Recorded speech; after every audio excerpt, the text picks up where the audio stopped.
नमस्कार दोस्तों, आपका स्वागत है ममता हिंदी कहानियाँ चैनल में। यहाँ पर आपको मिलेंगी दिलचस्प और रोचक कहानियाँ। अगर आपको हमारी कहानियाँ पसंद आए तो वीडियो को लाइक करें, चैनल को सब्सक्राइब करें और अपने सुझाव कमेंट में जरूर दें। आपके सहयोग से हमारा यह चैनल और भी लोगों तक पहुँच सकेगा। धन्यवाद। प्राचीन समय की बात है, जब मानिकपुर नामक गांव में बीरसिंह नामक एक राजा का राज्य था। इस राजा की पत्नी का नाम कोंडावती था और वह अपने पतिव्रता धर्म में अद्वितीय थी। उसका पति भी उससे अपार प्रेम करता था, किंतु इस रानी के हृदय में एक गहरा दुख समाया हुआ था, क्योंकि वह निसंतान थी। इस कारण वह भीतर से अत्यंत उदास रहती थी। भले ही उसके पास भौतिक सुख सुविधाओं की कोई कमी नहीं थी। राजा और रानी ने संतान प्राप्ति हेतु अनेकों पूजा अर्चना, यज्ञ और हवन करवाए, परंतु उनकी प्रार्थनाओं का कोई फल नहीं मिला। उन्होंने हर तीर्थ स्थान पर जाकर मन्नतें मांगी, गरीबों को दान दिया, कुएं खुदवाए, तालाब बनवाए और कन्याओं के विवाह करवाए, फिर भी उनकी गोद सूनी ही रही। इस निरंतर असफलता ने रानी कोंडावती के मन को गहरी निराशा से भर दिया और उसने सोचा, क्या लाभ इस जीवन का जब मैं मां बनने का सुख ही नहीं पा सकती। कभी कभी वह सोचती, एक बेजान पत्थर बन जाना शायद इस व्यर्थ जीवन से बेहतर होता। राजा बीरसिंह के राज्य के निकट एक विशाल पर्वत था, जहां भद्रदत्त नामक एक तपस्वी तपस्या में लीन थे। तपस्वी हमेशा ध्यान में मग्न रहते थे, मानो उन्हें संसार की कोई सुध नहीं थी। जब रानी कोंडावती को इस तपस्वी के बारे में ज्ञात हुआ तो उसने सोचा कि शायद यही वह व्यक्ति है जो उसके दुख को समझकर कोई उपाय बता सके। उसने अपने पति से इस बात का जिक्र किया और राजा ने उसकी बात मान ली। रानी ने अपने दास दासियों के साथ उस पर्वत की ओर प्रस्थान किया। नगर के लोग भी उत्सुकता से देखने लगे कि रानी कहाँ जा रही है। कुछ समय पश्चात रानी कोंडावती पर्वत पर पहुंच गई। उसने अपने साथ 4 दासियों को लिया और पर्वत की चोटी की ओर चल पड़ी। यह पहली बार था जब रानी ने पैदल यात्रा की थी और उसके पैरों में छाले पड़ गए, जगह जगह से खून रिसने लगा।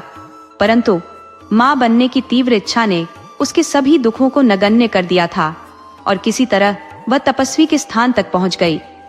रानी ने देखा कि ऋषि भद्रदत्त अपनी तपस्या में पूरी तरह लीन थे। आसपास के पेड़ पौधों ने उनका पूरा शरीर ढक लिया था और पक्षियों ने उनके निकट घोंसले बना लिए थे। रानी ने उन्हें प्रणाम किया, लेकिन ऋषि का ध्यान भंग नहीं हुआ। रानी ने अनेक प्रयास किए ताकि ऋषि का ध्यान टूटे, परंतु सब व्यर्थ साबित हुआ। अब रानी को यह भय सताने लगा कि कहीं उसकी वजह से ऋषि की तपस्या में विघ्न न पड़ जाए, अन्यथा कुछ अनर्थ हो सकता है और ऋषि उस पर क्रोधित हो सकते हैं। तभी रानी के मन में एक उपाय आया। उसने एक हांडी में चावल पकाए, पानी डाला और 2 ईंटें लेकर एक चूल्हा बना लिया। लेकिन चूल्हा अधूरा होने के कारण हांडी ठीक से टिक नहीं पा रही थी। रानी ने तपस्वी के क्रोध से बचने और अपनी इच्छा पूर्ण करने की आशा में यह सब किया, लेकिन उसका चूल्हा जैसे उसके प्रयत्नों की तरह अधूरा ही रह गया। रानी कोंडावती ने अपने दाएं घुटने का सहारा लेते हुए चावल की हांडी को चूल्हे पर रखने का प्रयास किया और फिर चूल्हा जला दिया। इस प्रक्रिया में जब उसने घुटने को झटके से खींचा तो वह जल गया, जिससे वह दर्द से चिल्ला उठी। घुटने को खींचते ही हांडी भी नीचे गिर गई और सारे चावल बिखर गए। ठीक उसी क्षण मुनि जी की गहरी तपस्या भंग हो गई। मुनि जी ने आंखें खोलकर पूछा, बेटी, तुम कौन हो? मुझे तो तुम किसी राजघराने की लगती हो, क्योंकि तुम्हें रसोई का काम नहीं आता, न ही चूल्हा जलाना आता है। जाओ, एक पत्थर लाओ और उसे चूल्हे में तीसरा पत्थर बनाकर फिर से चावल पकाओ, नहीं तो तुम अपना घुटना फिर से जला बैठोगी। रानी कोंडावती, जो तपस्वी के पैरों में गिरकर अपनी पीड़ा व्यक्त करना चाहती थी, ने मुनि जी के निर्देशों का पालन किया। उसने मुनि जी के चरणों में गिरकर अपनी व्यथा सुनाई। हे मुनि जी, मैं आपसे विनती करती हूँ कि मुझे संतान का वरदान दीजिए, ताकि मैं मातृत्व का सुख प्राप्त कर सकूं। मुनि जी ने ध्यान से कहा, बेटी, तुम्हारे भाग्य में संतान सुख नहीं लिखा है। ये सुनकर रानी कोंडावती मूर्छित होकर वहीं गिर पड़ी, जिससे मुनि जी को बहुत दुख हुआ। उन्होंने ध्यान लगाया और देखा कि रानी को संतान सुख तो प्राप्त होगा, लेकिन यह उसके और राजा वीर सिंह की जान को खतरे में डाल सकता है। अगर लड़की होगी तो रानी की जान को, और अगर लड़का होगा तो राजा की जान को खतरा होगा। मुनि जी ने यह बात रानी को नहीं बताई और कहा, बेटी, उत्तर दिशा में नागराज का वास है। वहाँ सागवान के पेड़ों के बीच एक आम का पेड़ है। तुम्हें पहले वहाँ जाकर पेड़ की प्रदक्षिणा करनी होगी, फिर आम तोड़कर नदी में स्नान करना होगा। इसके बाद आम का रस पी लेना। तुम्हारी इच्छा अवश्य पूरी होगी। रानी ने वैसा ही किया जैसा मुनि जी ने बताया था। वह नागराज के वृक्ष के पास पहुंची और भक्तिभाव से पेड़ की प्रदक्षिणा करने के बाद पेड़ पर चढ़ गई। उसने आंचल में आम तोड़ने शुरू किए, लेकिन जब उसने आम गिने तो केवल 7 आम ही निकले। उसने फिर से पेड़ पर चढ़कर आम तोड़े और फिर 7 आम ही निकले। तीसरी बार जब उसने पेड़ पर चढ़कर आम तोड़े तो धरती कांपने लगी और पेड़ भी हिलने लगे। अचानक नागराज अपने फन फैलाए हुए गुस्से में बाहर निकला। रानी कोंडावती डर से कांपने लगी और बोली, हे नागराज, मेरी रक्षा कीजिए। मैं आपकी आज्ञा के बिना पेड़ पर चढ़ी हूँ, लेकिन कृपया मुझे अभी छोड़ दीजिए। जब मैं अपनी संतान का मुख देख लूंगी तब आप 9 महीने बाद आकर मुझे दंड दे सकते हैं। नागराज ने उसकी प्रार्थना स्वीकार की और कहा, तुम्हारे 7 कन्याएं होंगी और सबसे छोटी का नाम सर्पावती रखना। ये वादा मत भूलना। रानी ने पूछा, क्या मैं केवल कन्याओं की ही माँ बनूंगी? क्या मैं पुत्र सुख से वंचित रह जाऊंगी? नागराज ने उत्तर दिया, अगर तुम्हें पुत्र हुआ तो तुम्हारे पति की मृत्यु हो जाएगी, इसलिए तुम्हारे लिए कन्याओं का होना ही उचित है। रानी कोंडावती ने नागराज के वचनों को स्वीकार किया और नागराज अपनी गुफा में वापस चला गया। रानी की इच्छा पूर्ण हो गई थी और वह खुशी खुशी अपने महल लौट आई। राजा वीर सिंह ने भी रानी का स्वागत किया।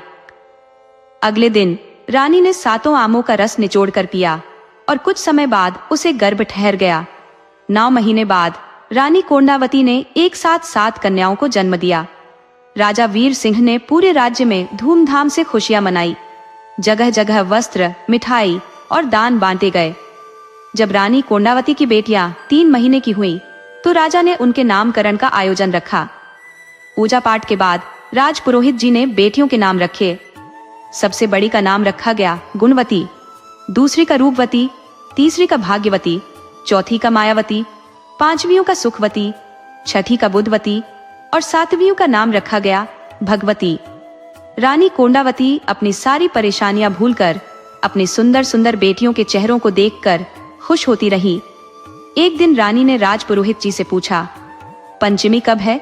राजपुरोहित ने कहा, बेटी, 3 दिन बाद नाग पंचमी है। ये सुनकर रानी कोंडावती का दिल दहल गया, क्योंकि उसे नागराज से किया हुआ वादा याद आ गया। वह दिन नजदीक आ गया था जब नागराज उसके प्राण लेने आने वाले थे। रानी सोचने लगी, अगर मेरे मरने के बाद मेरी नन्ही नन्ही बेटियों का क्या होगा? अगर राजा ने दूसरी शादी कर ली तो सौतेली माँ तो जरूर मेरी बच्चियों को तंग करेगी। हे भगवान, मेरी मासूम बेटियों का क्या होगा? इस डर से रानी ने राजा वीर सिंह को अपने कक्ष में बुलाया और उसे पूरी सच्चाई बता दी। रानी ने कहा, महाराज, मेरे पास बस 3 दिन का समय बचा है। अगर आप मुझे बचा सकते हैं तो बचा लीजिए। राजा यह सुनकर सदमे में आ गया और वहीं मूर्छित होकर गिर पड़ा। जब मंत्रियों को यह बात पता चली तो उन्होंने रानी को दिलासा दिया, रानी साहिबा, घबराइए मत, हम आपको कुछ नहीं होने देंगे। उन्होंने बाजार से 2 बड़े बड़े सोने के खंभे और एक सोने का संदूक मंगवाया। उन खंभों को बाजार के बीचों बीच गाढ़ा और संदूक को उनके बीच लटकाया। फिर रानी कोंडावती को उस संदूक में बंद कर दिया और बाहर से ताला लगा दिया। संदूक के चारों ओर तेल लगाया और आग लगा दी। पूरी नगरी के दरवाजे बंद कर दिए गए और सैनिकों को बाहर पहरा देने के लिए तैनात कर दिया गया। सभी इस सोच में थे कि नागराज अब रानी के प्राण कैसे लेगा। नाग पंचमी का दिन आ गया और नागराज ने रानी का इंतजार किया। जब रानी नहीं आई तो नागराज को गुस्सा आ गया। उसने गुस्से में अपने चारों फन फैलाए और राजा की नगरी की ओर बढ़ा। नगरी में इतनी तैयारियां देखकर नागराज का गुस्सा और बढ़ गया। उसने अपना सूक्ष्म रूप धारण किया और रानी के संदूक के पास जाकर बैठ गया। नागराज ने कहा, धोखेबाज, तुमने मुझे धोखा दिया और मुझे मारने का पूरा इंतजाम कर लिया। तभी संदूक के अंदर से रानी की आवाज आई, नागराज, इसमें मेरी कोई गलती नहीं है। मैं तो खुद अपना वादा निभाना चाहती थी, लेकिन जो हुआ वह मेरी इच्छा के खिलाफ हुआ। रानी ने हिम्मत जुटाकर कहा, मैं अपनी बेटियों की चिंता में बेहोश हो गई थी। जब होश आया तो मैं इस संदूक में बंद थी। सबने सोचा होगा कि नागराज इतनी दूर से कैसे आएंगे। रानी कोंडावती की आवाज सुनकर सबको लगा कि वह जिंदा है, लेकिन कुछ देर बाद आवाज बंद हो गई। जब संदूक खोला गया तो उसमें सिर्फ खून ही खून था। राजा वीर सिंह ने जब देखा कि उनकी रानी कोंडावती अब इस दुनिया में नहीं रही, तो उनके जीवन का सारा मतलब खो गया। राजा ने अपने सीने में तलवार घोंपने का प्रयास किया, लेकिन मंत्रियों ने उनका हाथ थामकर तलवार छीन ली। एक मंत्री ने कहा, महाराज, हर कोई सांप के डसने से नहीं मरता। मैं एक ओझा को जानता हूँ जो रानी कोंडावती के शरीर से नागराज का जहर निकाल सकता है। राजा वीर सिंह ने तुरंत अपने नगरी के आसपास के सभी ओझाओं को बुलाया और रानी का उपचार करने के लिए कहा। ओझाओं ने अपने अपने तरीकों से रानी का इलाज करना शुरू किया। कुछ ही देर में रानी ने आंखें खोल दी। उन्होंने राजा को पास बुलाया, उनका हाथ पकड़कर बोली, महाराज, मैं अब कुछ ही पल की मेहमान हूँ। दुनिया में कोई ऐसा ओझा नहीं है जो मेरे प्राण वापस ला सके। मैं आपसे एक वचन लेना चाहती हूँ।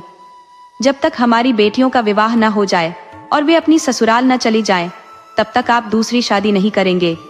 मुझे डर है कि अगर आपने दूसरी शादी कर ली तो मेरी सौतन मेरी बेटियों को बहुत सताएगी। मैं अपनी दूध पीती बच्चियों को आपके हवाले करके जा रही हूँ। राजा वीर सिंह ने रानी के सामने कसम खाई कि चाहे कुछ भी हो जाए, वे कभी दूसरी शादी नहीं करेंगे। रानी कोंडावती आखिरी बार अपनी बेटियों का चेहरा भी नहीं देख पाई और स्वर्ग से धार गईं। जिन संतानों को पाने के लिए रानी ने न जाने कितने पूजा पाठ और तप किए थे, उन्हीं संतानों का सुख वे नहीं भोग सकी। रानी आखिरी समय तक अपनी बेटियों का नाम लेती रही। समय बीतने लगा। राजा ने अपनी बेटियों को माँ की कमी कभी महसूस नहीं होने दी और रानी से किया हुआ वादा निभाया। उन्होंने दूसरी शादी नहीं की। मंत्रियों ने राजा को समझाने की बहुत कोशिश की, लेकिन राजा अपने वचन पर अड़िग रहे। मंत्रियों को समझ नहीं आ रहा था कि राजा को दूसरी शादी के लिए कैसे मनाए। फिर एक युक्ति सूझी। मंत्रियों ने राजा की 7 बेटियों से बात की और कहा, हमने राजा वीर सिंह को दूसरी शादी करने के लिए कहा है, लेकिन वे हमारी बात नहीं मानते। अगर आप सब मिलकर अपने पिताजी से दूसरी शादी करने का अनुरोध करेंगी तो शायद वे मान जाएं। आपको भी नई माँ का प्यार मिलेगा। बेटियों ने पिता से दूसरी शादी करने की गुजारिश की, लेकिन राजा ने साफ इनकार कर दिया। तब राजा ने मंत्रियों से कहा कि वे दूसरा उपाय सोचे। मंत्रियों ने एक योजना बनाई। उन्होंने एक नौकर को जंगल में भेजा और वहां से मोहिनी नाम की एक जड़ी बूटी ढूंढ लाए। ये बूटी ऐसी थी कि जो इसे खा ले वह तुरंत विवाह के लिए राजी हो जाता। मंत्रियों ने इस जड़ी बूटी को रसोइये से कहकर राजा के भोजन में मिलवा दिया। अगले दिन राजा ने मंत्रियों से कहा कि वे विवाह करना चाहते हैं और किसी सुंदर राजकुमारी को ढूंढ लाएं। सभी मंत्री तो इसी मौके का इंतजार कर रहे थे। उन्होंने राजा वीर सिंह के लिए एक योग्य राजकुमारी ढूंढ निकाली, जिसका नाम स्वर्णवती था। राजा वीर सिंह का रिश्ता स्वर्णवती से तय हो गया। राजा वीर सिंह बारात लेकर सीतापुर नामक राज्य में पहुंचे, जहां उनका विवाह स्वर्णवती से हुआ। लेकिन विवाह के बाद अपशकुन होने लगे। जब बारात लौट रही थी तो एक पेड़ की टहनी टूटकर बारातियों पर गिर पड़ी, लेकिन राजा वीर सिंह बाल बाल बच गए। जब राजा महल लौटे तो उन्होंने राजपुरोहित और मंत्रियों को बुलाकर पूछा, आप लोगों ने कन्या को पसंद किया और मेरा विवाह करवाया, फिर भी अपशकुन क्यों हो रहे हैं? कोई मुझे बताएगा यहाँ क्या हो रहा है? मंत्रियों ने राजा को समझाने की कोशिश की, लेकिन राजा का मन शांत नहीं हुआ। जड़ी बूटी का असर अब खत्म हो चुका था और राजा को अपनी पत्नी को दिए गए वचन की याद आ गई। राजा का नई रानी से मन उचट गया। उन्होंने नई रानी के लिए एक नया महल बनवा दिया और खुद अपनी 7 बेटियों के साथ पुराने महल में रहने लगे। राजा ने रानी स्वर्णवती से बात करना भी बंद कर दिया और नए महल में जाना भी छोड़ दिया। एक दिन राजा वीर सिंह को किसी काम से महल से बाहर जाना पड़ा। उन्होंने सोचा कि 7 बेटियों को भी साथ ले जाएं, लेकिन रानी स्वर्णवती को जब यह बात पता चली तो उसने चुपचाप जाकर बेटियों को समझाया बेटियों, तुम्हारे पिता तुम्हें साथ ले जाना चाहते हैं, लेकिन सोचो, यहाँ तुम्हारी देखभाल कौन करेगा? खाना कौन बनाएगा? कपड़े कौन धोएगा? अगर तुम पिता के साथ चली गई तो वे अपने काम पर ध्यान नहीं लगा पाएंगे। इसलिए तुम सब पिताजी से कहो कि हमें यहीं रहना है, नई माँ के साथ। सातों बेटियों ने रानी की बात मान ली और राजा से कहा, पिताजी, हम यही माँ के साथ रहना चाहते हैं, आप अपने काम पर जाइए। राजा वीर सिंह ने सोचा कि अगर बेटियां अपनी नई माँ के साथ खुश हैं, तो उन्हें यहीं रहने देते हैं। उन्होंने बेटियों को रानी के महल में छोड़ दिया और खुद चले गए। अगले दिन अमावस्या थी। रानी स्वर्णवती ने सातों बेटियों को बुलाकर कहा, कल पूर्णिमा है। जो इस दिन व्रत रखता है उसे बहुत सुख मिलता है, इसीलिए तुम सब कल व्रत रखना ताकि तुम्हारा जीवन सुखी हो। बेटियों ने रानी की बात मान ली और व्रत का संकल्प कर लिया। दिन ढलते ही बेटियां भूख से बेहाल हो गई। उन्होंने नई माँ से कहा, माँ, अब भूख बर्दाश्त नहीं हो रही। हमें अच्छा जीवन मिले या न मिले, पर हम अब और भूखे नहीं रह सकते। रानी स्वर्णवती ने गुस्से से कहा, क्या तुम मूर्ख हो? क्या मैं हर समय तुम्हारे लिए खाना बनाती रहूंगी? और उसने सभी को थप्पड़ मार दिए। फिर बोली, व्रत करने वाले आराम नहीं करते, चलो सब कुएं से पानी भरकर लाओ। बच्चियों को अब पछतावा हो रहा था कि उन्होंने पिता के साथ जाने से मना क्यों किया, लेकिन अब वे क्या कर सकती थी। रानी ने उन्हें टूटे फूटे मटके देकर पानी भरने भेज दिया। वे बेचारी, जो महल में कभी एक गिलास पानी भी खुद नहीं भरती थी, अब कुएं से पानी भरने को मजबूर थी। उन्हें पानी भरना नहीं आता था, लेकिन सौतेली माँ के डर से वे डर रही थी कि अगर पानी नहीं लाई तो माँ मारेगी। एक बेटी ने रानी से पीने के लिए पानी मांगा। रानी ने कहा, पहले कुएं से पानी भरकर लाओ, तभी पानी मिलेगा। बेचारी बच्चियां रोते रोते पानी भरने के लिए चली गई। उन्हें अपनी जन्मदात्री माँ की याद आ रही थी। रानी कोंडावती ने जब अपनी बेटियों की हालत देखी तो केले के पेड़ उगा दिए। बच्चियों ने जब केले देखे तो वे बहुत खुश हो गई और पेट भरकर केले खाए। फिर पानी भरने लौट पड़ी, लेकिन मटके टूटे हुए थे, पानी टिक ही नहीं पाया। उनके कपड़े भीग गए। जब वे महल पहुंची तो मटकों में एक बूंद भी पानी नहीं बचा था। सातों बहनों ने कहा, माँ, ये मटके तो टूटे हुए थे। रानी स्वर्णवती गुस्से से बोली, तुम ही ने मटके फोड़े हैं, और छड़ी से उनकी पिटाई कर दी। सातों बहनें रोने लगी। एक बेटी ने कहा, माँ, हमें क्यों मार रही हो? हमने क्या बिगाड़ा है? दिन ऐसे ही बीतने लगे। रानी हर रोज उनकी पिटाई करती। एक दिन फिर से एक बच्ची ने पानी मांगा तो रानी ने अंदर जाकर दूध में जहर मिला दिया और बच्चियों को पीने के लिए दे दिया। बच्चियों ने दूध पी लिया और जहर ने असर दिखाना शुरू कर दिया। वे बोली, माँ, हमें क्या हो रहा है? हमारा मुंह सूख रहा है और छाती में जलन हो रही है। रानी स्वर्णवती ने जब देखा कि जहर देने के बाद भी राजा वीर सिंह की बेटियां जीवित है, तो उसने अंदर ही अंदर गुस्से और हताशा में सोचा, मैंने तो इन्हें जहर दिया था, फिर ये कैसे बच गई? उसने लड़कियों से पूछा, तुम्हें भूख लगी है? लड़कियों ने कहा, हाँ माँ, हमें बहुत भूख लगी है। रानी ने उन्हें झूठ बोलते हुए कहा, अगर मैंने तुम्हें खाना दिया तो तुम्हें बूढ़े पति मिलेंगे।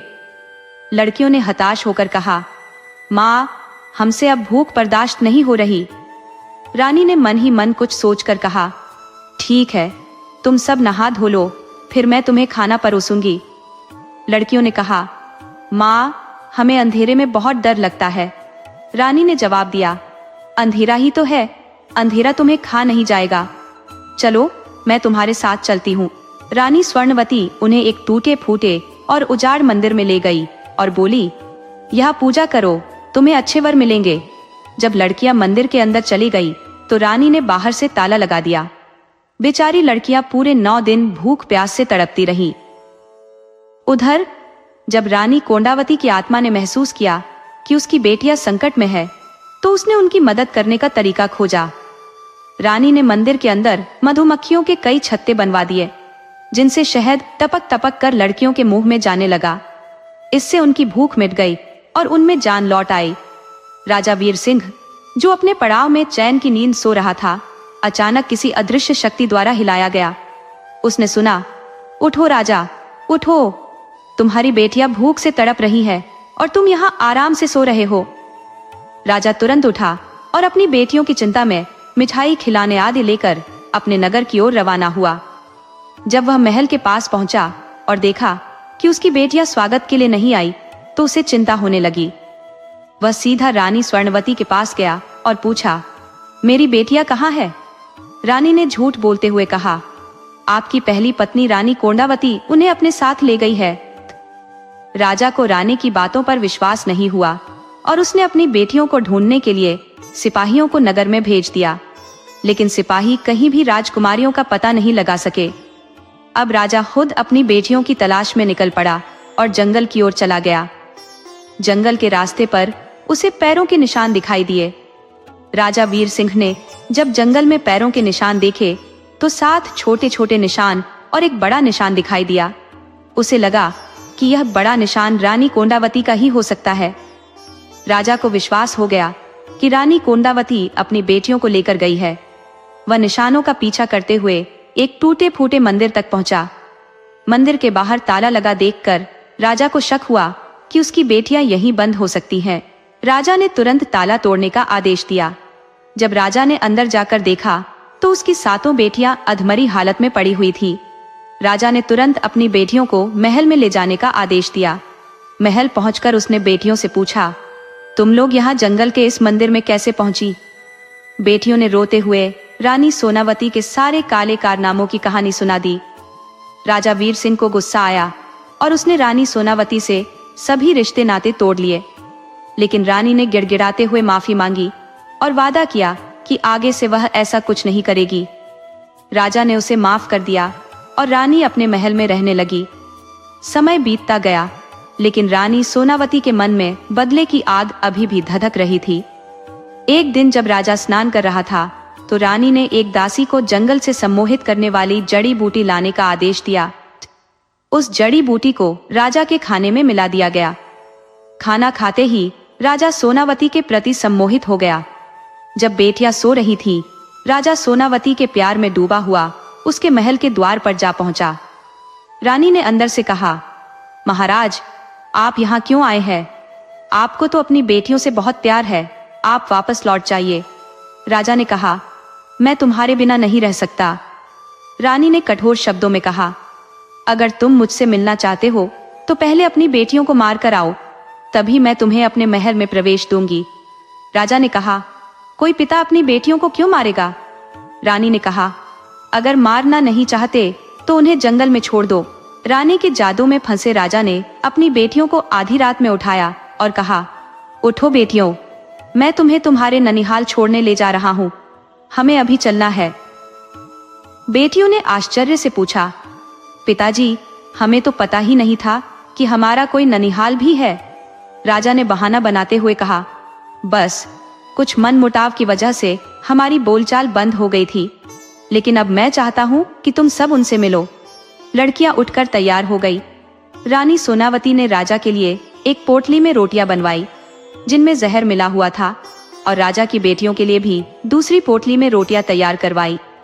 रानी ने बड़ी चालाकी से राजा को दोनों पोटलियां दे दी और कहा, जिस पोटली में ज्यादा रोटियां है वो बेटियों को देना और दूसरी तुम खाना। राजा ने बिना कुछ सोचे समझे हामी भर दी। राजा अपनी बेटियों के साथ जंगल के रास्ते पर चल पड़ा। चलते चलते जब वे घने जंगल में पहुंचे तो सबसे छोटी बेटी सर्पावती ने एक कौवे को उड़ता हुआ देखा। उसने पोटली से एक रोटी का टुकड़ा तोड़कर कौवे की ओर फेंक दिया। कौवा जैसे ही रोटी का टुकड़ा खाता है, वह तड़प कर वहीं मर जाता है। सर्पावती को यह देखकर बहुत आश्चर्य हुआ। उसने तुरंत रोटी का एक टुकड़ा पास ही बैठे एक कुत्ते को दिया। सर्पावती ने जैसे ही रोटी का टुकड़ा कुत्ते को दिया, वह कुत्ता भी तड़प तड़प कर वहीं ढेर हो गया। सर्पावती घबरा गई और सोचने लगी, अगर हमने ये रोटियां खा ली होती तो हम भी अब तक मर गए होते। उसने तुरंत फैसला किया कि इन जहरीली रोटियों को फेंक देना चाहिए ताकि और किसी की जान ना जाए। उसने अपनी बहनों को बुलाकर एक गड्ढा खोदने को कहा और फिर सारी रोटियां उसमें दबा दी। राजा वीर सिंह को इस बारे में कुछ भी नहीं पता था और वह बेटियों के साथ जंगल के रास्ते पर चलता रहा। आधे रास्ते पर उसकी बेटियों को बहुत तेज भूख लगने लगी। एक बेटी ने राजा से कहा, पिताजी, मुझे आपकी पोटली में से एक रोटी दे दीजिए। राजा ने कहा, बेटी, मेरी पोटली में तो सिर्फ पत्थर और कंकड़ भरे हुए हैं। ये जंगली जानवरों से बचाव के लिए है। वैसे भी हम तुम्हारे ननिहाल पहुंचने ही वाले हैं, थोड़ा और सब्र कर लो। पर भूख से बेहाल एक बेटी वहीं जंगल में बैठकर रोने लगी। राजा ने गुस्से में आकर उसे छुरी से मारना शुरू कर दिया। बाकी बेटियों ने रोते हुए कहा, पिताजी इसे मत मारिए, हम इसे समझा देंगे। दिन ढलने लगा और रात की चादर फैल गई। राजा ने कहा, अब रात बहुत हो गई है, हम सब थक भी गए हैं, यही कहीं सो जाते हैं, सुबह फिर से चलेंगे। राजा वीर सिंह ने एक साफ जगह देखकर पेड़ के नीचे लेटने की तैयारी की। बेटियां भी उसके आसपास सो गई। राजा ने बेटियों को सोता देख उनके सिरहाने एक मोटी लकड़ी रख दी और उस पर चादर डाल दी ताकि उन्हें लगे कि वह वहीं है। फिर चुपके से जंगल के रास्ते पर चल दिया। सुबह होते ही राजा जंगल के किनारे एक नदी पर पहुंचा। उसने वहां जाकर हाथ मुंह धोया और फिर खाने के लिए पोटली खोली। पोटली खोलते ही उसने देखा कि रोटियां सच में कंकड़ और पत्थरों में बदल गई थी। उसे यकीन नहीं हो रहा था कि जो उसने कहा था वह सच में हो गया। वह खुद को अपनी बेटियों का गुनहगार मानने लगा, लेकिन जैसे ही उसने महल की चौखट पर कदम रखा, वह अपनी बेटियों को पूरी तरह भूल चुका था। दूसरी ओर जब सुबह हुई तो बेटियां जाग गई। उन्होंने अपने पिता को आवाज दी, पर कोई जवाब नहीं आया। एक बेटी ने चादर हटाई तो वहां राजा की जगह एक मोटी लकड़ी का टुकड़ा पड़ा था। अब उन्हें समझ आ गया कि उनके पिता उन्हें अकेला छोड़कर चले गए हैं। सब रोने लगी, पर उन्होंने हिम्मत नहीं हारी और पास के तालाब में स्नान किया। उन्हें बहुत भूख लगी थी, पर चारों ओर घना जंगल ही नजर आ रहा था। बेचारी मासूम बच्चियों को क्या पता था कि उनका ही पिता उन्हें धोखा दे जाएगा। उसी समय राजा भीम सिंह, जो शिकार खेलते हुए वहां से गुजर रहा था, उन बच्चियों पर नजर पड़ी। उसने सोचा कि ये किसी राजा की बेटियां लगती है। उनकी हालत देखकर उसने अंदाजा लगाया कि उन्होंने लंबे समय से कुछ खाया पिया नहीं है। राजा भीम सिंह ने तुरंत अपने सिपाहियों से खाने पीने का सामान मंगवाया और बच्चियों को भरपेट खाना खिलाया। जब राजा ने पूरी कहानी सुनी तो उसे पता चला कि ये तो उसकी अपनी भांजिया है। राजा भीम सिंह रानी कोंडावती का भाई था और राजा वीर सिंह से किसी मनमुटाव के कारण 10 साल से संबंध टूट गया था। राजा भीम सिंह ने अपनी बहन की बेटियों को अपने नगर ले जाकर अपने 7 बेटों से उनका विवाह करा दिया। सर्पावती का विवाह उसने अपने सबसे छोटे बेटे विक्रम से कर दिया। बुरे दिन राजा वीर सिंह पर काले बादल की तरह मंडराने लगे थे। उनके शत्रुओं ने अचानक उन पर धावा बोल दिया, जिससे राजा वीर सिंह ने अपना समस्त राज्य और संपत्ति गंवा दी। उनके राज्य पर शत्रुओं का कब्जा हो गया और राजा वीर सिंह को अपने नगर से मुंह छिपाकर भागना पड़ा।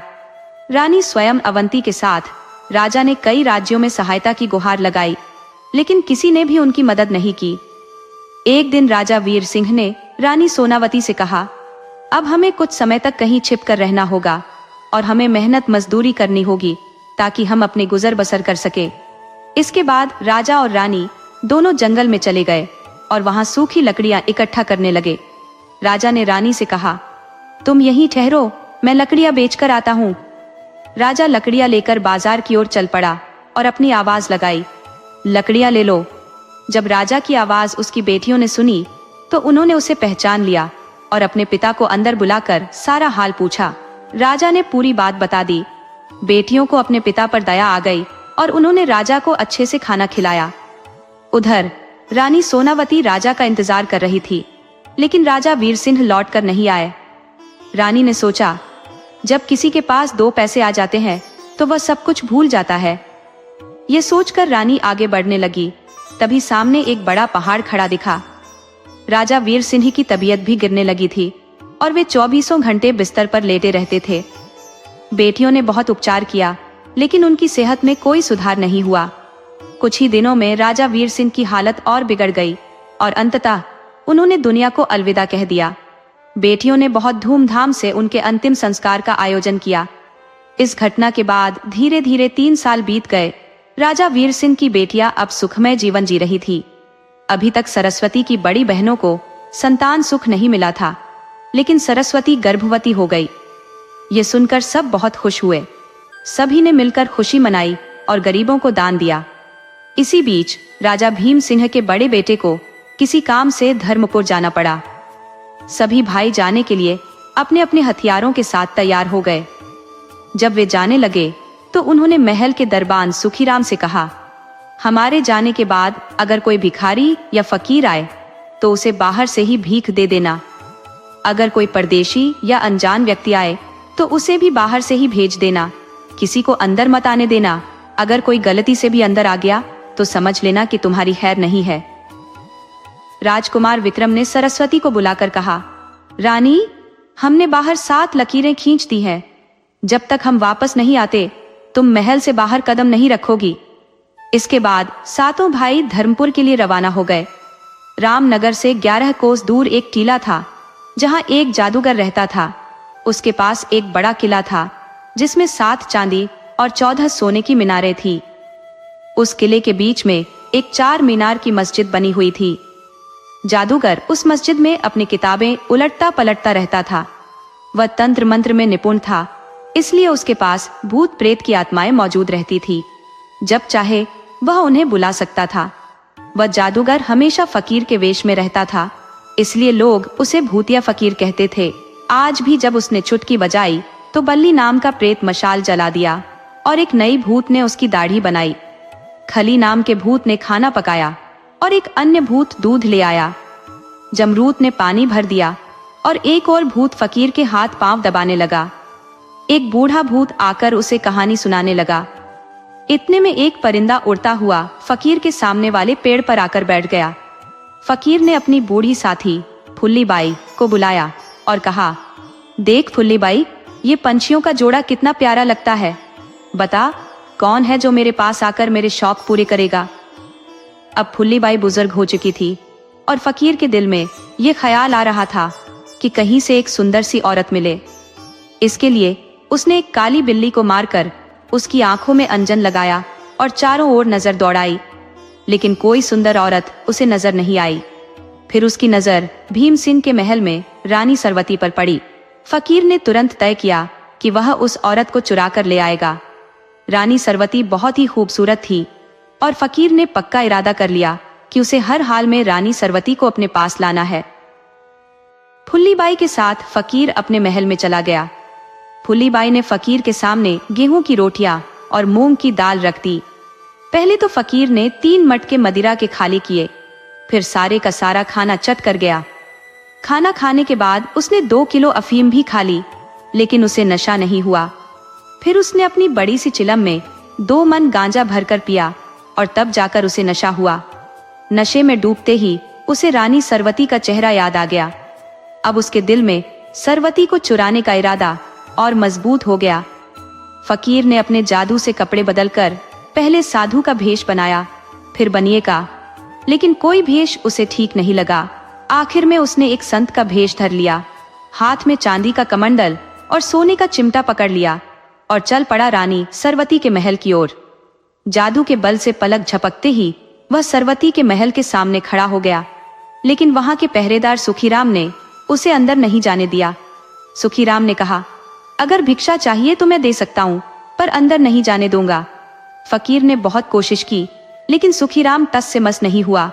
तब फकीर ने कहा, अरे मूर्ख, क्या तू नहीं जानता कि मैंने ही सरवती को पुत्र दिया, इसीलिए वह गर्भवती है। ये सुनकर सुखीराम बहुत खुश हो गया और फकीर के पैरों में गिरकर माफी मांगने लगा। उसने कहा, मुझे माफ कर दो साधु जी, और कृपा करके मुझे भी संतान का सुख दे दो। फकीर ने अपने झोले से भभूत निकालकर सुखीराम को दी और कहा, ये ले जा, अपनी पत्नी को खिला देना और थोड़ा घर में छिड़क देना। सुखीराम ने वैसा ही किया और उसके घर में बच्चे ही बच्चे हो गए, लेकिन जल्द ही वे सब राक्षसों जैसे लगने लगे। जब खाने की मांग से परेशान हो गया तो सुखीराम फिर फकीर के पास आया और बोला, मुझे ऐसी संतान नहीं चाहिए।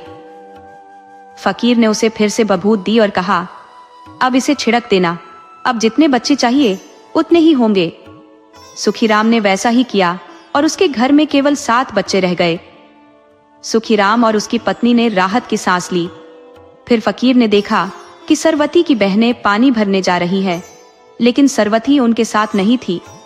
फकीर ने अपनी जादूगरी से उनके मटकों में अशर्फियां भर दी, लेकिन जब वे महल में पहुंची तो देखा कि मटकों में सोने की गिन्नियां नहीं बल्कि कोयला था। फकीर ने बाहर आकर ऊंची आवाज में कहा, अलक निरंजन, तुम दूधो नहाओ, पूतो फलो, सबके कष्ट दूर हो जाएंगे, और शंख बजा दिया। जैसे जैसे फकीर सरस्वती की बहनों के महल में घूमता हुआ सरस्वती के कक्ष के पास पहुंचा, उसकी आवाज सुनकर सरस्वती की एक दासी भिक्षा देने आई, पर फकीर ने उसे मना करते हुए कहा, मैं दासियों से भिक्षा नहीं लेता, अपनी रानी से कहो कि खुद आकर भिक्षा दे। दासी ने जवाब दिया, रानी अभी बाहर नहीं आ सकती है। इस पर फकीर ने कहा, अरे मैंने ही तो रानी को पुत्र दिया है, उसे वापस लाने में मुझे समय नहीं लगेगा। जब दासी ने यह बात रानी सरस्वती को बताई तो रानी को लगा कि इन साधुओं और फकीरों से सावधान रहना चाहिए, कहीं ऐसा ना हो कि ये सचमुच मेरे बच्चे को नुकसान पहुंचा दे। इसलिए रानी सरस्वती खुद अपने हाथों से भिक्षा देने के लिए फकीर के पास आई। जैसे ही रानी ने भिक्षा दी, उसका पुत्र रोने लगा। रानी ने अपनी अंगूठी उतारकर अपने पुत्र की उंगली में पहना दी और फकीर के पास भिक्षा देने चली गई, लेकिन फकीर ने भिक्षा लेने से इनकार कर दिया। सरस्वती ने कारण पूछा तो फकीर ने कहा, जब तक तुम अपने पति की खींची हुई लकीर को पार करके मुझे भिक्षा नहीं देती, मैं भिक्षा नहीं ले सकता। फकीर को यह पता था कि जब तक रानी महल की लकीर पार नहीं करेगी, वह उसे हाथ भी नहीं लगा सकता। सरस्वती लकीर को पार करने में झिझक रही थी। ये देखकर फकीर ने छल से उसके बच्चे को छीन लिया और धमकी दी कि वह बच्चे को ले जाएगा। डर के मारे रानी सरस्वती महल की लकीर पार कर बाहर आ गई। जैसे ही रानी बाहर आई, फकीर ने उसे जादू से एक कुतिया में बदल दिया और उसके गले में जंजीर डालकर ले जाने लगा। सुखीराम ने देखा कि जब फकीर आया था तो वह अकेला था, लेकिन अब वह कुतिया लेकर जा रहा है। उसने पूछा, फकीर तुम तो अकेले आए थे, ये कुतिया कहाँ से आई? फकीर ने जवाब दिया, तुम्हें शायद याद नहीं, मेरी पुतिया हमेशा मेरे साथ रहती है। लेकिन सुखीराम को फकीर की बात पर विश्वास नहीं हुआ। फकीर ने तुरंत अपनी झोली से भभूत निकालकर सुखीराम पर फेंक दी और जादू से उसे पागल बना दिया। पागल होकर सुखीराम जंगल की ओर भाग गया और फकीर सरस्वती को अपने सोने के महल में ले आया। वहां उसने जादू से कुतिया बनी सरस्वती को फिर से उसकी असली रूप में बदल दिया, क्योंकि सरस्वती बेहद सुंदर थी। फकीर ने सरस्वती को छूने के लिए हाथ बढ़ाया, लेकिन सरस्वती ने कहा, तुम मुझे 12 बरस तक छू नहीं सकते, क्योंकि मैंने 12 बरस तक ब्रह्मचर्य का व्रत लिया है। सरस्वती ने फकीर को चेतावनी दी, अगर तुमने मुझे छूने की कोशिश की तो तुम्हारे सिर के टुकड़े टुकड़े हो जाएंगे। फकीर बहुत बड़ा जादूगर था, लेकिन सरस्वती भी एक पतिव्रता नारी थी, इसलिए फकीर का जादू उसके सामने बेअसर था। क्रोधित होकर फकीर ने सरस्वती को जादू से राख में बदल दिया और उस राख को अपनी झोली में डालकर अपनी साथी फुल्लीबाई के पास लौट आया। फुल्लीबाई ने देखा कि फकीर अकेला ही वापस आया है, तो उसने सोचा कि शायद सरस्वती को वह अपने साथ नहीं ला सका। इस पर वह फकीर का मजाक उड़ाने लगी। फकीर ने अपनी जादू की छड़ी से राख को छुआ और देखते ही देखते वह राख फिर से सरस्वती में बदल गई। ये देखकर फुल्लीबाई हैरान रह गई और बोली, अरे बिटिया रानी, तुम इस फकीर के जाल में कैसे फंस गई? ये तो बड़ा निर्दयी आदमी है। फुल्लीबाई को सरस्वती की चिंता होने लगी, लेकिन बेचारी सरस्वती क्या करती? वह चुपचाप फुल्लीबाई की ओर देखती रही और फकीर ने उसे सोने की जेल में बंद कर दिया। सरस्वती को अपने दूध मुंहे बच्चे की याद बहुत सता रही थी। वह सोच रही थी कि अपने पति को कैसे संदेश भेजे कि वह उसे इस फकीर की कैद से छुड़ा ले। जैसे जैसे समय बीतता गया, पूरे नगर में यह खबर जंगल की आग की तरह फैल गई कि जादूगर फकीर बाबा ने अपने जादू से रानी सरस्वती का अपहरण कर लिया है। सरस्वती की सभी बहनें दुख में डूब गई और जोर जोर से रोने लगी। वे कहने लगी, ओह बेटा, तू कितना दुर्भाग्यशाली है। तेरे जन्म से पहले ही तेरे पिता युद्ध पर चले गए और अब तेरी माँ को भी फकीर हर कर ले गया। दूसरी ओर राजा भीम सिंह के नगर के सभी युवाओं को इस घटना ने शर्म से झुका दिया था। वे सोचने लगे कि उनके होते हुए भी फकीर रानी सरस्वती को हर ले गया। इस अपमान को सहन करना उनके लिए मुश्किल था। फिर नगर के सभी वीरों ने एक सभा बुलाई और फैसला किया कि आसपास के सभी नगरों के राजाओं को इस घटना की जानकारी दी जाए। लेकिन यह कार्य सरल नहीं था, क्योंकि सभी नगरों तक संदेश पहुंचाने में कई दिन लग सकते थे। इसलिए भीमसेन के नगर के अन्य राजाओं ने संदेश भेजने के लिए बाजों का उपयोग करने का निर्णय लिया। युवाओं ने सरस्वती की बहनों के पतियों को पत्र लिखकर भेजे, जिनमें यह लिखा गया कि रानी सरस्वती को एक फकीर हर कर ले गया है और उनका नन्हा सा पुत्र दासी की देखरेख में है, लेकिन जल्द से जल्द रानी सरस्वती को बचाना आवश्यक है। युवाओं ने पत्रों को बाजों के गले में बांधकर उन्हें उड़ाया। बाज जहां जहां भेजे गए वहां जाकर बैठ गए और जैसे ही सातों भाइयों ने पत्र पढ़े, उनका गुस्सा 7वें आसमान पर था। उन्होंने अपनी तलवारें खींच ली और अपनी विशाल सेना के साथ चल पड़े। ये ठीक वैसा ही था जैसे श्री राम ने रावण को मारकर सीता को बचाया था। भीमसेन के बेटों ने अपने सैनिकों के साथ तुरंत कूच किया और 4 दिन बाद वे उस पहाड़ी पर पहुंचे जहां फकीर बाबा का सोने का महल था। सेना ने महल को चारों ओर से घेर लिया और तोपों की बौछार शुरू कर दी, लेकिन सोने की दीवारों पर कोई असर नहीं हुआ। फकीर बाबा के महल की दीवारें अडिग रही। ये सब फकीर बाबा के जादू का कमाल था। राजा भीमसेन के बेटों को संदेह हुआ कि शायद महल में कोई नहीं है। उन्होंने अपने सैनिकों को महल के अंदर जाकर जांच करने का आदेश दिया। जब सैनिक महल की छत पर पहुंचे तो उन्हें कोई व्यक्ति नजर नहीं आया, लेकिन तभी एक पेड़ के नीचे फकीर बाबा ठाठ से सोता हुआ दिखा। उसके साथ फकीर की रखैल फुल्लीबाई भी थी।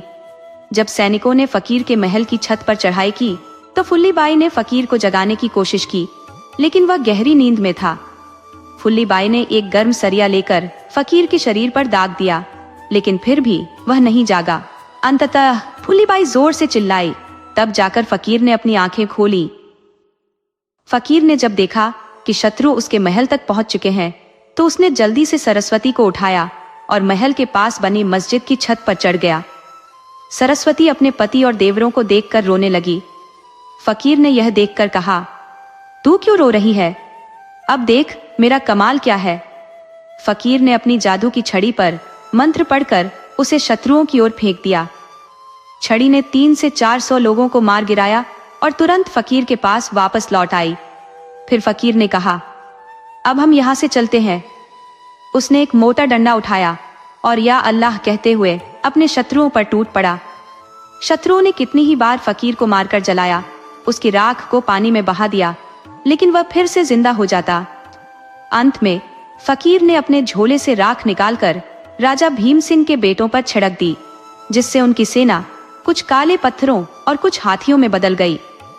कई सफेद पत्थरों के घोड़े बन गए। फकीर बाबा की ताकत के आगे सब हार गए और वह अपनी विजय की गर्व से सरस्वती को लेकर चला गया। जो बचे हुए सिपाही थे वे भी कुछ ही क्षणों में लाल रंग के पत्थरों में तब्दील हो गए थे। राजा भीमसेन के 7 बेटों ने जो तंबू लगाए थे वे सभी कांटेदार झाड़ियों में बदल गए और जो तोहफों में गोला बारूद भरा था वह सारा मिट्टी में बदल गया। कुछ ही पलों में सब कुछ ठहर सा गया, जैसे सन्नाटा पसर गया हो।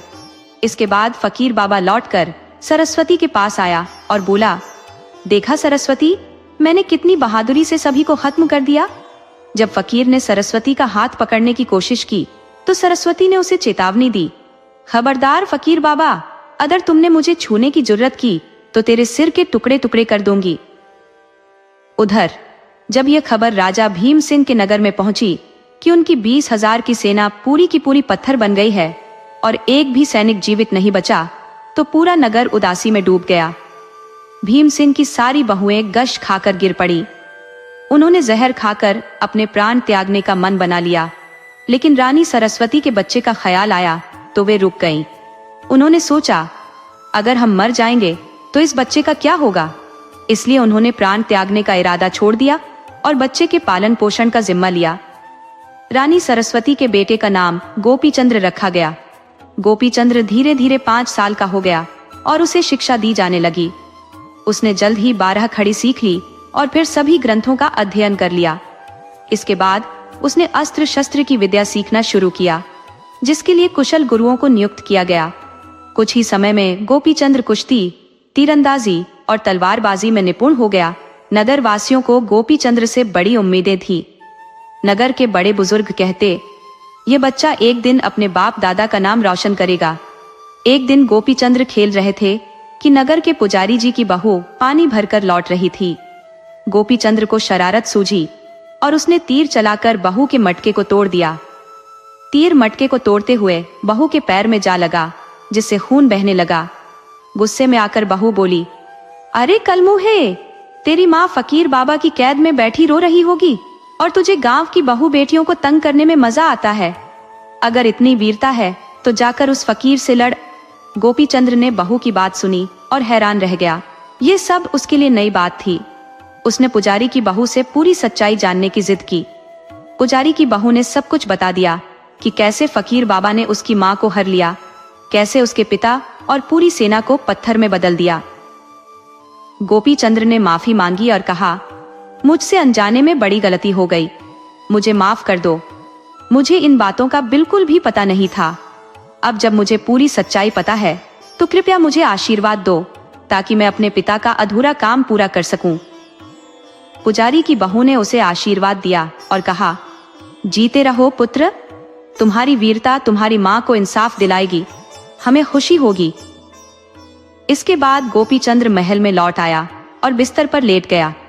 उसने सबसे बातचीत बंद कर दी, यहाँ तक कि खाना पीना भी छोड़ दिया।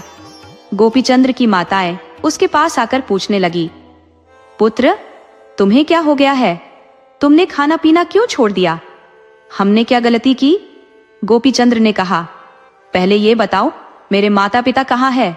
सभी मौसियां जो माताओं की तरह उसका लालन पालन कर रही थी कहने लगी, हम ही तुम्हारी माताएं हैं। गोपीचंद्र ने कहा, क्या मैंने आप सबकी कोख से जन्म लिया है? मेरी असली माँ कौन है और कहाँ है? माताओं ने कहा, ये कैसी बातें कर रहे हो? किसने तुम्हारे मन में हमारे खिलाफ जहर भर दिया? कौन है वो बदकिस्मत जिसने हमारे नन्हे से गोपीचंद्र के मन में उथल पुथल मचा दी है? उसका बेड़ा गर्क हो, वो कभी सुखी नहीं रहेगा। गोपीचंद्र ने अपनी माँ से बहुत आग्रह किया, जिसके बाद उन्होंने सारी कहानी सुना दी। उन्होंने बताया, बेटा, वो फकीर हमारा सब कुछ छीन ले गया था। हम तुम्हें खोना नहीं चाहते थे।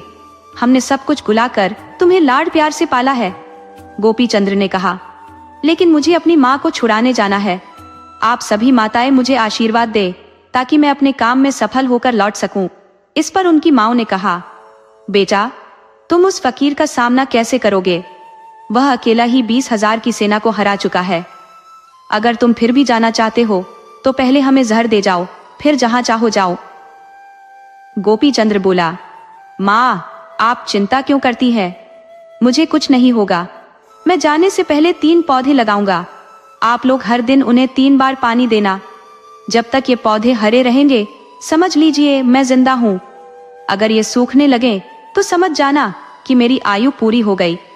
फिर गोपीचंद्र ने अपने पिता के आभूषण जैसे कानों की मुद्राएं, गले की कीमती मोतियों की माला और हाथों में सोने के खड़े पहन लिए।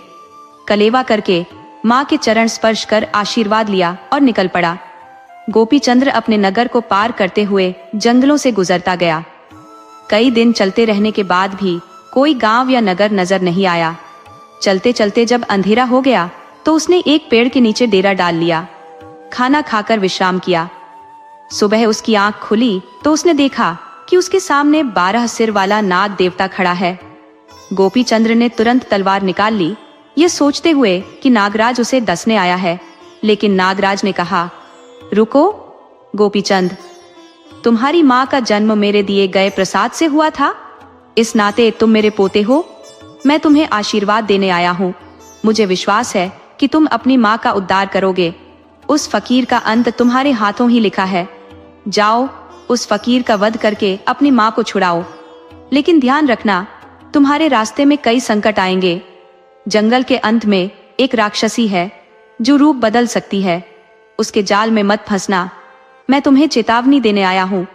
दिन भर चलते हुए गोपीचंद्र एक नगर के पास पहुंचा। वहां एक बूढ़ी भटियारी ने उसका मुरझाया चेहरा देखा और खाना बनाने लगी। गोपीचंद्र ने पूछा, नानी, आपके नगर का हालचाल कैसा है? नानी ने कहा, बेटा, हमें पूरे 6 महीने हो गए मीठा पानी पिए। अब तो खाना भी इसी खारे पानी में बनाना पड़ता है। दाल की पक्की भी नहीं बनती। गोपीचंद्र ने पूछा, नानी, आपके नगर में मीठे पानी के कुएं नहीं है? नानी बोली, कुआं तो है बेटा, बहुत बड़ा कुआं, लेकिन वो दरिंदा कलुआ बाघ हमारे पीछे पड़ा है। गोपीचंद्र ने पूछा, ये बाघ कहाँ से आया? नानी ने कहा, कौन जाने कहां से आया, लेकिन अब वो किसी को भी कुएं के पास फटकने नहीं देता। जो भी वहां जाता है वो उसे खा जाता है, कोई उसे मार भी नहीं सकता। गोपीचंद्र ने पूछा, लेकिन नगर का राजा क्या कर रहा है? नानी ने कहा, राजा तो बेचारे मजबूर हैं। उन्होंने ऐलान कर दिया है कि जो कोई बाघ को मारेगा वो अपनी बेटी का विवाह उसके साथ कर देंगे। हर जगह तख्ते पर लिखवा दिया है, लेकिन कोई उस बाघ को कैसे मारे ये समझ में नहीं आता। खाना खाते हुए नानी से बातें करते करते रात हो गई। गोपीचंद्र भी खा पी कर सो गया। दूसरे दिन सुबह जल्दी उठते ही गोपीचंद्र ने कलेवा किया और उत्तर दिशा की ओर निकल पड़ा। वहां पहुंचने पर उसने देखा कि एक विशाल लोहे का फाटक है जो ताले से जड़ा हुआ है। इधर उधर नजर दौड़ाई तो कोई दिखाई नहीं दिया, लेकिन पहरेदारों की गश्त जारी थी। गोपीचंद्र ने ऊंची आवाज में पूछा, अरे कोई है? ये फाटक क्यों बंद है? कोई आकर इसे खोलेगा? तभी एक पहरेदार ने उत्तर दिया, यह दरवाजा नहीं खुलेगा। यदि तुम्हें अंदर आना है तो पूर्व दिशा से आओ। पर गोपीचंद्र ने जवाब दिया, नहीं, मैं इसी दरवाजे से अंदर आऊंगा, मुझे पूर्व दिशा का दरवाजा मंजूर नहीं है। पहरेदार ने कहा, क्यों इतनी जिद कर रहे हो? और यहाँ के कुएं के पास एक बाघ रहता है जो बेहद खतरनाक है, वो तुम्हें चुटकी में चबा जाएगा। गोपीचंद्र ने दृढ़ता से कहा, तुम दरवाजा खोलो, मैं बाघ को देखना चाहता हूँ। पहरेदार ने उसकी हिम्मत देखकर दरवाजा खोल दिया और गोपीचंद्र फाटक से अंदर दाखिल हो गया। गोपीचंद्र कुएं के पास पहुंचकर इधर उधर बाघ को देखने लगा। बाघ ने गोपीचंद्र को देखा और फौरन उस पर हमला कर दिया, लेकिन गोपीचंद्र पहले से ही तैयार था। उसने तेजी से तलवार उठाई और बाघ की गर्दन पर वार किया। बाघ वहीं ढेर हो गया। फिर गोपीचंद्र ने बाघ की पूंछ और पंजे काट लिए और उन्हें अपनी झोली में रख लिया। गोपीचंद्र वापस उस बूढ़ी भटियारी के पास लौटा। बूढ़ी ने पूछा, कहाँ घूम के आए हो? गोपीचंद्र ने हंसते हुए कहा, रानी मसीह नगर तक गया था। गोपीचंद्र ने बताया, नानी, मैंने नगर के कुएं के पास बाघ को मरा हुआ देखा। पता चला कि एक गरीब और आलसी धोबी था जो नशे में धुत रहता है, उसी ने बाघ को मारा। वो बूढ़ी बोली, ऐसा कैसे संभव है? गोपीचंद्र ने आगे कहा, धोबी ने नशे में बाघ को देखा और बिना सोचे समझे उसे डंडे से मार दिया। जब उसकी आंखें खुली तो उसने देखा कि उसने बाघ को मार गिराया है। खुशी से उछल पड़ा और सोचने लगा कि अब राजा के पास जाकर उसकी बेटी से विवाह कर लेगा। धीरे धीरे यह बात पूरे नगर में फैल गई। सभी लोग हैरान थे कि धोबी ने अकेले बाघ को कैसे मार गिराया। धोबी खुशी से उछलता कूदता राजा के पास गया और गर्व से बोला, महाराज, मैंने बाघ को मार गिराया। आप चाहें तो कुएं के पास जाकर देख सकते हैं। अब आप अपनी बेटी का विवाह मुझसे करके अपना वचन पूरा करें। राजा और उनके मंत्री हैरान रह गए। सब सोच रहे थे, यह नशेड़ी धोबी कैसे किसी बाघ का सामना कर सकता है? लेकिन राजा ने वचन दिया था तो उन्हें विवाह करना ही पड़ेगा।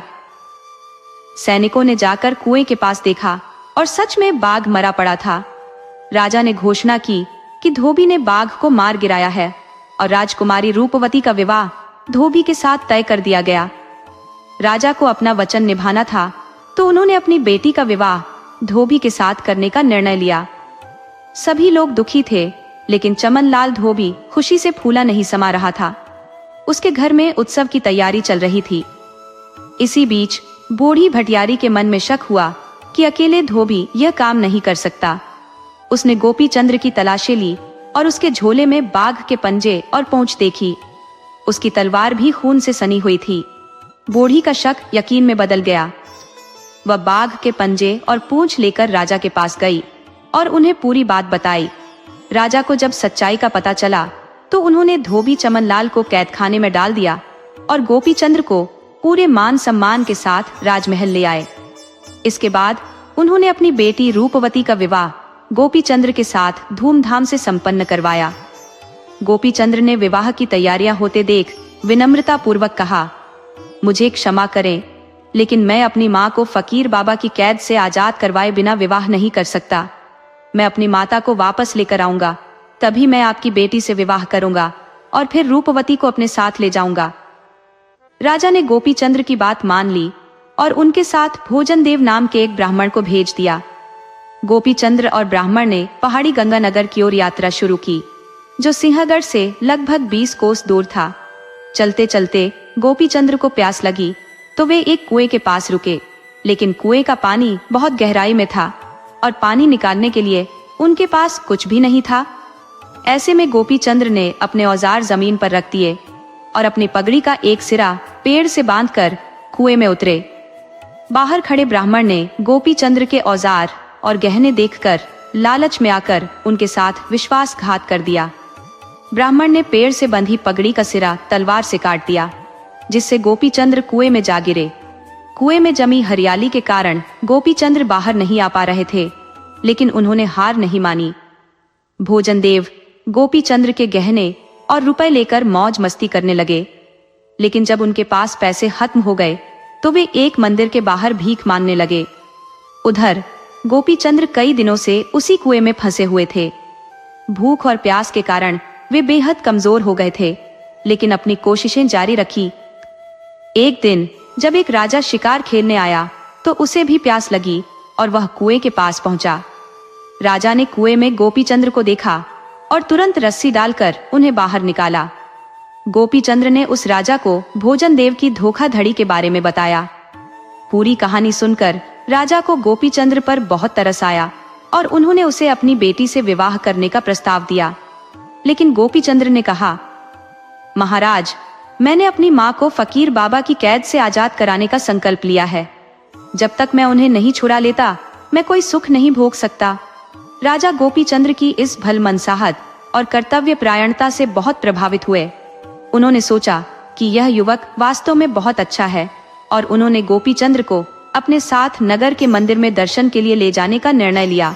मंदिर में गोपीचंद्र ने भोजन देव को भीख मांगते हुए देखा।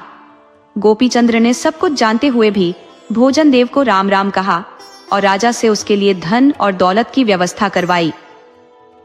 अगली सुबह गोपीचंद्र राजा से विदा लेकर रवाना हुए। भूली भटियारी नगर अब भी दूर था और गोपीचंद्र बेहद थके हुए थे। उन्होंने एक टूटे फूटे मंदिर के पास एक पेड़ के नीचे आराम करने का निर्णय लिया। भूख के कारण उन्हें नींद नहीं आ रही थी, लेकिन खाने के लिए कुछ भी नहीं था। तभी जंगल से एक बाघ और सियार वहां आकर थोड़ी दूरी पर बैठ गए। बाघ ने सियार से कहा, भैया, क्या तुम्हें पता है कल राजा ध्रुवदेव की राजकुमारी लीलावती का आखिरी दिन है। राजकुमारी लीलावती बहुत बीमार है और कल मुझे अच्छे भोजन की कोई चिंता नहीं है। मैं दावत उड़ाऊंगा। सियार ने जवाब दिया, हाँ, लेकिन उसे बचाने के लिए कोई दवाई या उपचार नहीं है। बाघ ने कहा, उपचार तो है, पर लोग नहीं जानते। इस मंदिर की दीवार पर जो पौधा उग रहा है, अगर उसके पत्तों का रस निकालकर राजकुमारी को पिला दिया जाए तो वह पूरी तरह से ठीक हो जाएगी। गोपीचंद्र ने यह बातचीत सुन ली और उन्होंने फैसला किया कि वह इस औषधि का उपयोग करके राजकुमारी की जान बचाएंगे। अब उनके मन में एक नई योजना थी जो उन्हें उनके मकसद तक पहुंचा सकती थी। अगली सुबह होते ही राजकुमार गोपीचंद्र ने उठकर उस पौधे के पत्ते तोड़ लिए और अपने झोले में रख लिए। इसके बाद वे फिर से गोली भाटिया के घर लौट गए। वहां जाकर गोपीचंद्र ने कहा, नानी, जल्दी से मुझे कुछ बनाकर खिला दो, मैं तुम्हें एक अशर्फी दूंगा। इस पर भाटिया ने कहा, हाय राम, तुमको नहीं पता कि हमारे नगर के राजा ध्रुवदेव की बेटी इस वक्त अपनी बीमारी की वजह से जिंदगी और मौत के बीच लटकी हुई है। माफ करना बेटा, आज मैं तुम्हें कुछ खाने को नहीं दे सकती। तुम किसी और के घर जाकर खाना खा लो। राजकुमार गोपीचंद्र ने जवाब दिया, नानी, खाने के बाद मैं भी आपके साथ राजमहल चलूंगा और राजकुमारी लीलावती का इलाज करूंगा। बूढ़ी भाटिया बोली, बेटा, इतने बड़े बड़े हकीमों और वैद्यों ने इलाज करके देख लिया, लेकिन सब बेअसर रहे। राजकुमारी की तबीयत में कोई सुधार नहीं हुआ। खैर, रात की बची हुई रोटी है, अगर चाहो तो परोस देती हूँ।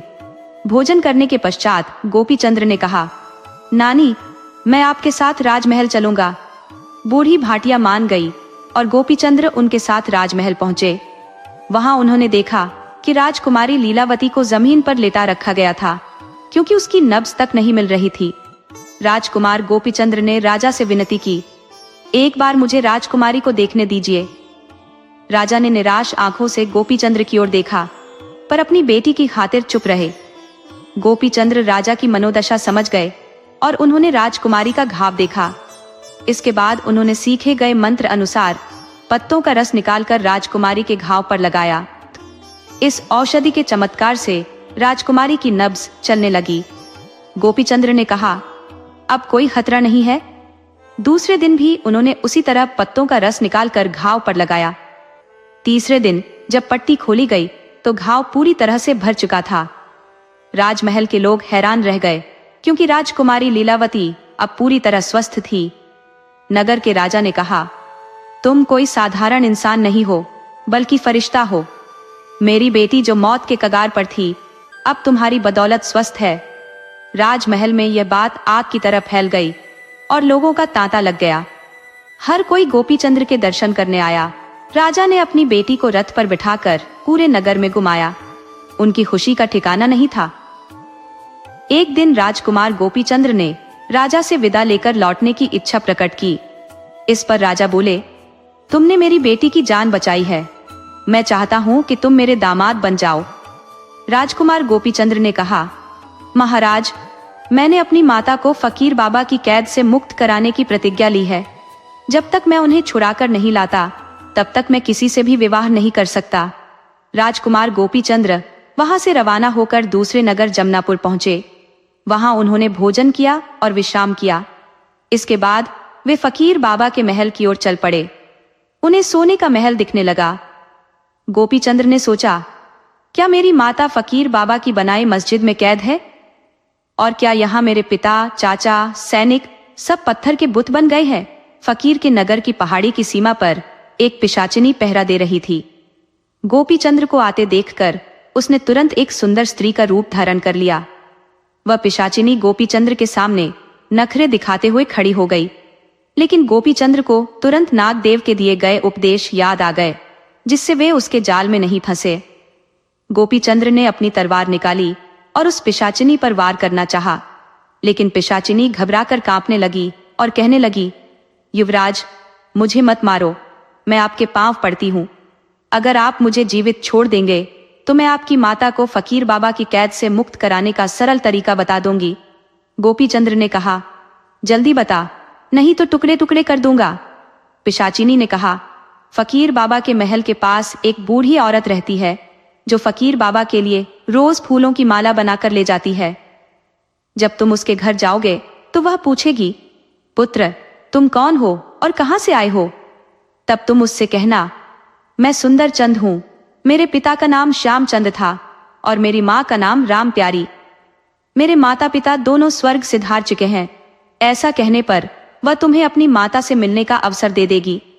इसके बाद पिशाचिनी ने अपनी छड़ी गोपीचंद्र को दी और वहां से जान बचाकर भाग गई। गोपीचंद्र उस बूढ़ी औरत के घर गए और पिशाचिनी ने जैसा बताया था ठीक वैसा ही कहा। बूढ़ी औरत ने कहा, हाय राम, तुम मेरे पोते हो? और उसने गोपीचंद्र को अपने गले से लगा लिया। उसने पूछा, तेरे माता पिता तो ठीक है ना? गोपीचंद्र ने उदास होकर कहा, नहीं, वे दोनों स्वर्ग सिधार चुके हैं। मैं अब अकेला हो गया हूं। ये सुनकर बूढ़ी औरत भी रोने लगी और बोली, कोई बात नहीं बेटा, मैं हूं ना तुम्हारी दादी। अब से तुम मेरे पास रहोगे। फिर वह फकीर बाबा के लिए फूलों की माला बनाने लगी। गोपीचंद्र ने कहा, दादी, मैं भी माला बनाना जानता हूं। बूढ़ी औरत ने कहा, तो तुम भी मेरे साथ माला बनाने में मदद करो। गोपीचंद्र ने बहुत सुंदर माला बनाई, जिसे देखकर फकीर बाबा बहुत खुश होता। गोपीचंद्र ने फकीर बाबा के लिए कई मालाएं बनाई और एक छोटी माला अपनी मां सरस्वती के लिए भी बनाई, जिसमें अपनी पहचान के रूप में अपनी अंगूठी छुपा दी। बूढ़ी औरत माला लेकर फकीर बाबा के महल के अंदर चली गई। फकीर बाबा माला देखकर बहुत खुश हुआ और पूछा, आज की माला किसने बनाई? बूढ़ी औरत ने कहा, मेरा पोता, जो 2 दिन पहले मेरे पास रहने के लिए आया है। फकीर बाबा ने कहा, तेरा पोता तो बड़ा होशियार लगता है, मैं तेरा वेतन बढ़ा दूंगा। इसके बाद बूढ़ी औरत माला सरस्वती को देने के लिए उसके कक्ष में चली गई। जब सरस्वती ने माला देखी तो कहा, मैं इस माला का क्या करूंगी काकी? और उसने माला को दूर फेंक दिया। माला से अंगूठी नीचे गिर गई। अंगूठी देखकर सरस्वती को ऐसा लगा जैसे उसने अपने पुत्र को देख लिया हो। वह उदास होकर रोने लगी और बोली, पुत्र, तुमने मुझे ढूंढ लिया है और यहाँ तक पहुंच चुके हो, लेकिन इस फकीर से कैसे बचोगे? इसने पहले ही तुम्हारे पिता और काका की सेना को नष्ट कर दिया। गोपीचंद्र को जब पता चला कि फकीर बाबा को उसकी बनाई माला बहुत पसंद आई है, तो उसने और भी अच्छे से मालाएं बनानी शुरू कर दी ताकि वह फकीर बाबा का दिल जीत सके। सरस्वती ने गोपीचंद्र की भेजी अंगूठी अपने हाथ में पहन ली। समय बीतता गया और गोपीचंद्र ने फकीर बाबा के मन में अपनी जगह बना ली। एक दिन फकीर बाबा ने खुश होकर बूढ़ी औरत से कहा, माई, अपने पोते को यहाँ लेकर आओ, मैं उसे देखना चाहता हूँ। दूसरे दिन बूढ़ी औरत गोपीचंद्र को लेकर फकीर बाबा के सामने गई। फकीर बाबा ने गोपीचंद्र को देखकर पूछा, क्या नाम है तेरा? गोपीचंद्र ने कहा, मुझे गोपी कहते हैं।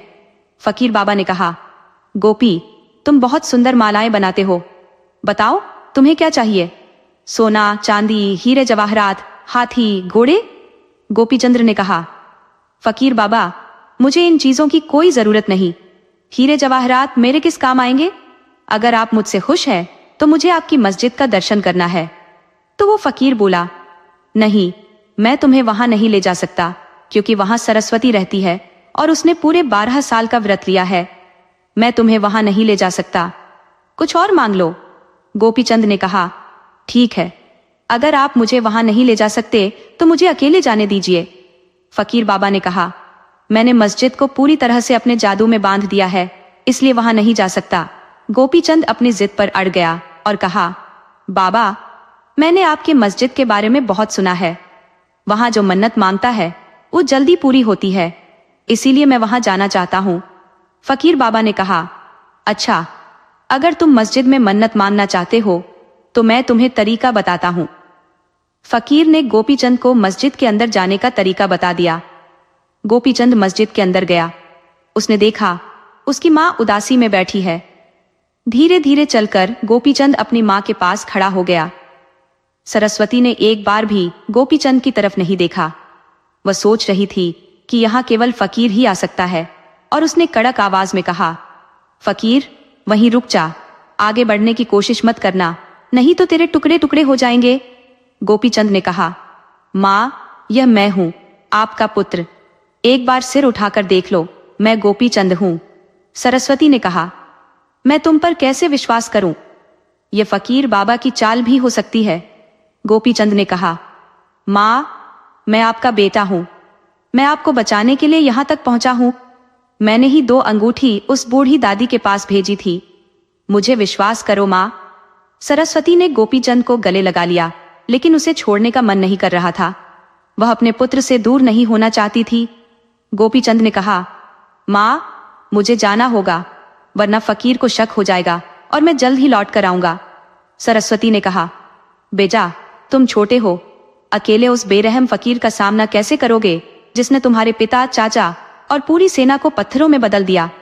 गोपीचंद ने अपनी मां को धीरज बंधाया और फिर मस्जिद से बाहर निकल आया। फकीर के पास जाकर उसने ऐसे अभिनय किया जैसे उसे कुछ पता ही ना हो। फकीर ने पूछा, कैसी लगी मेरी मस्जिद? गोपीचंद ने कहा, बहुत सुंदर है, वहां से लौटने का मन नहीं कर रहा था। फकीर ने कहा, पगले, मस्जिद देखने से पेट नहीं भरता, पेट भरने के लिए खाना खाना पड़ता है, मन को शांत रखने के लिए राज्यों को जीतना पड़ता है। गोपीचंद अपनी दादी के साथ घर लौट आया। अगले दिन सरस्वती जल्दी उठी, स्नान किया, अच्छे कपड़े पहने और फकीर के लिए बढ़िया पकवान बनाए। फकीर ने भोजन का न्योता स्वीकार कर लिया और सरस्वती की बनाई भोजन का आनंद लिया। आज फकीर का दिल खुशी से झूम उठा था। उसकी बरसों पुरानी चाहत अब साकार होती नजर आ रही थी। थोड़ी ही देर बाद एक औरत हार मालाओं का बंडल ली वहां पहुंची। उस समय सरस्वती ने अपने तन को आभूषणों से सजाकर पूरे 16 श्रृंगार किए हुए थे और बड़े ठाठ से इतराती हुई वहां आई। फकीर ने जैसे ही सरस्वती को देखा, उसकी निगाहें नशे में और गहरी हो गईं और बोला, वाह, मेरी रानी के तेवर आज कुछ खास नखरीले लग रहे हैं। सरस्वती ने जवाब दिया, फकीर, मेरा 12 वर्षों का व्रत अब पूरा होने को है। फकीर यह सुनकर बेहद खुश हो गया। उसका मन अब बेचैनी से सरस्वती को अपनी बाहों में लेने के लिए मचल रहा था। लेकिन जैसे ही उसने सरस्वती को छूने के लिए कदम बढ़ाया, सरस्वती ने उसे रोकते हुए कहा, रुक जा, अगर तूने मुझे छुआ तो तेरे सिर के टुकड़े टुकड़े हो जाएंगे। मेरा व्रत अभी पूरा नहीं हुआ है, बस कुछ ही दिन और सब्र कर ले। मैं कहीं भागी तो नहीं जा रही, फिर तू इतना अधीर क्यों हो रहा है? फकीर ने पूछा। तेरा व्रत पूरा होने के बाद तू मेरी इच्छा पूरी करेगी ना? सरस्वती ने हाँ में सिर हिलाया, लेकिन कहा, मुझे पहले तुमसे एक सवाल पूछना है। फकीर ने कहा, पूछो, क्या पूछना चाहती हो? सरस्वती ने चालाकी से पूछा। मुझे बस इतना जानना है कि तुमने अपनी जान कहाँ छुपा रखी है। अगर किसी ने तुम्हें मार डाला तो मेरे भविष्य का क्या होगा? सोचा है तुमने? मेरे बिना तुम्हारे मरने के बाद मेरी जिंदगी का क्या होगा? मैं कहाँ जाऊंगी? फकीर ने जवाब दिया, तू मेरी चिंता मत कर। मेरी जान बहुत महफूज जगह छुपी हुई है, जहां कोई भी नहीं पहुंच सकता।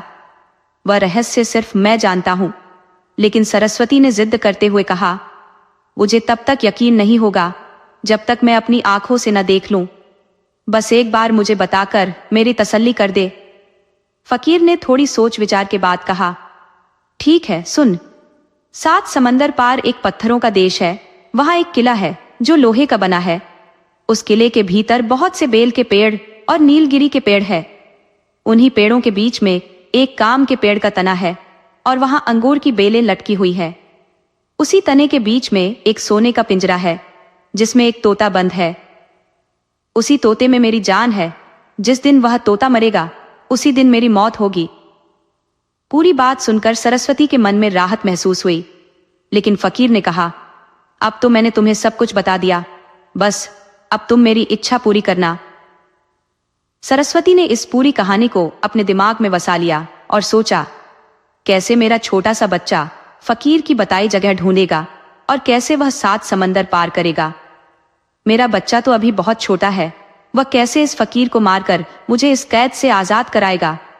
मैंने फकीर को तो 1 हफ्ते का वक्त दे दिया है, लेकिन कैसे यह सब मुमकिन होगा? यही सोचते सोचते सरस्वती ने एक कागज पर यह सब लिखकर गोपीचंद को एक बुढ़िया के हाथों भिजवा दिया। गोपीचंद ने उस पत्र को पढ़ते ही अपनी दादी से कहा, दादी, पिताजी ने बहुत सारा उधार लिया था, अब आप मुझे खाने का सामान बांध कर दे दो, क्योंकि मुझे वहां तक पहुंचने में कई दिन लग जाएंगे। बुढ़िया ने गोपीचंद के लिए खाना बांध दिया और वह अपनी दादी के पैर छूकर वहां से निकल पड़ा।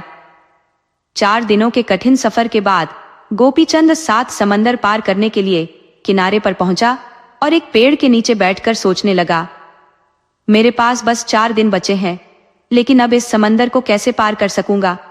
यहां तो किसी नाव का भी इंतजाम नहीं है। गोपीचंद गहरी सोच में डूब गया था। तभी गोपीचंद्र ने एक चिड़िया को देखा जो डर के मारे चीं चीं कर रही थी। उसकी निगाहें पेड़ की ओर उठ गईं और देखा कि एक काला नाग चिड़िया के नन्हे बच्चों को डसने ही वाला था। गोपीचंद्र ने तेजी से अपनी तलवार निकाली और नाग पर वार किया, लेकिन नाग ने गोपीचंद्र के हाथ को डस लिया। नाग के विष से वह तुरंत वहीं दम तोड़ गया, लेकिन जहर के असर से गोपीचंद्र के शरीर में भी जहर फैलने लगा। उसके मुंह से झाग निकलने लगे और वह भी वहीं ढेर हो गया। गोपीचंद्र के नगर में इस घटना का असर साफ दिखने लगा। पेड़ पौधे मुरझा गए, फूलों ने अपनी चमक खो दी। हर कोई यह समझ गया कि गोपीचंद्र अब इस दुनिया में नहीं रहा। उसकी मां ने यह खबर सुनकर बिलक बिलक कर रोना शुरू कर दिया। उसी समय 2 बड़े पक्षी उड़ते हुए उस पेड़ के पास पहुंचे जहां गोपीचंद्र ने उनकी संतान की जान बचाने के लिए अपनी बलि दी थी।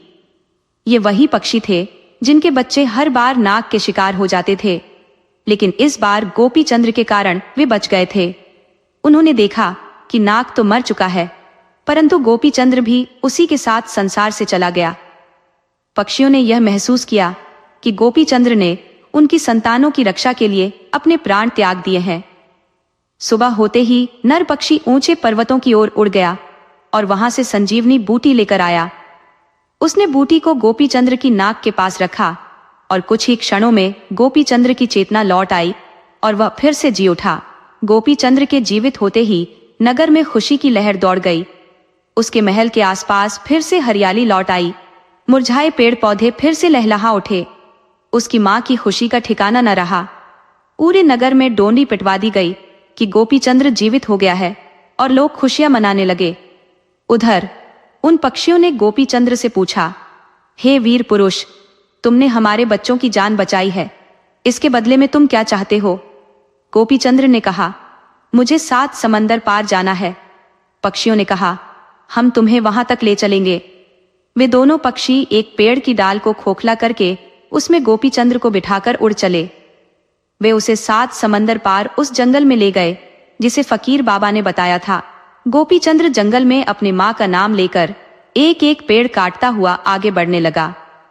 जब वह आम के पेड़ के पास पहुंचा तो वे दोनों पक्षी भी वहां एक पेड़ पर बैठकर उसे देख रहे थे।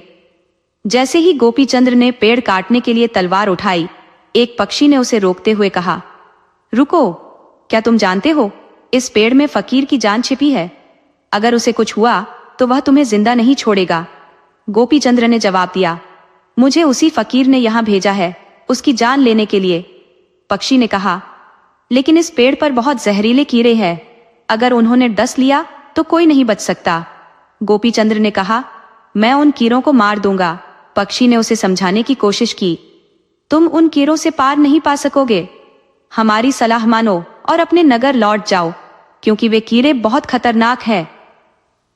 लेकिन गोपीचंद्र ने ठान लिया, नहीं, मैं हार मानकर वापस नहीं जा सकता। चाहे मेरी जान ही क्यों न चली जाए, पर मैं बिना फकीर की जान लिए यहां से नहीं जाऊंगा। पक्षियों ने उसकी अडिगता देखी और कहा, अगर ऐसा है तो हम वापस लौट जाएंगे। जब गोपीचंद्र अपनी जिद पर अड़ा रहा तो दोनों पक्षियों ने अपनी भाषा में कुछ बातचीत की और फिर गोपीचंद्र को घनी झाड़ियों में छुपा दिया।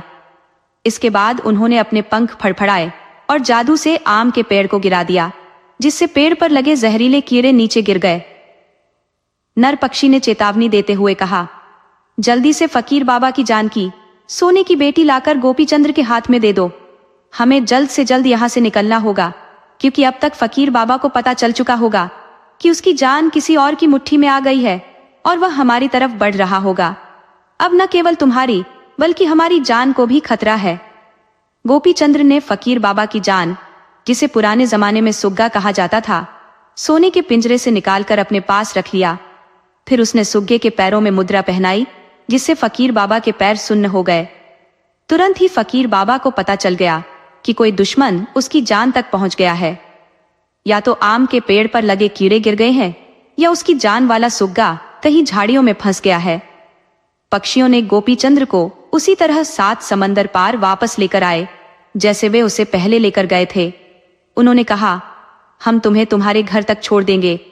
गोपीचंद्र ने उनका धन्यवाद किया और कहा, मैं खुद ही चला जाऊंगा। इसके बाद वह बुढ़िया दादी के घर पहुंचा। गोपीचंद्र को देखकर बुढ़िया ने कहा, बेटा, पैसों की वसूली का क्या हुआ? गोपीचंद्र ने कहा, दादी माँ, मेरे वहां पहुंचते ही मेरे कर्जदार भाग निकले। मैंने सारे कागजात फाड़ दिए और लौट आया। बुढ़िया ने यह सुनकर राहत की सांस ली और रोना बंद कर दिया। गोपीचंद्र ने उसे आश्वासन दिया, दादी, चिंता मत करो, हम जल्द ही फिर से मालामाल हो जाएंगे। मैं सब ठीक कर दूंगा। इसके बाद गोपीचंद्र एक अन्य बुढ़िया दुलारी माई के घर चला गया।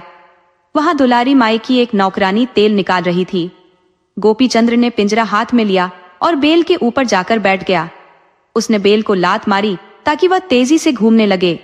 बेल के घूमने के साथ ही सुग्गा भी तेजी से घूमने लगा और दूसरी ओर फकीर भी उसी तरह गोल गोल घूमने लगा। फिर गोपीचंद्र बैल की पीठ से उतरकर फकीर बाबा के पास गया। फकीर बाबा ने गोपीचंद्र के हाथ में पिंजरा देखा और कहा, अरे, तुम मेरी जान 7 समंदर पार से लेकर आ गए हो। मेरी जान मुझे वापस लौटा दो।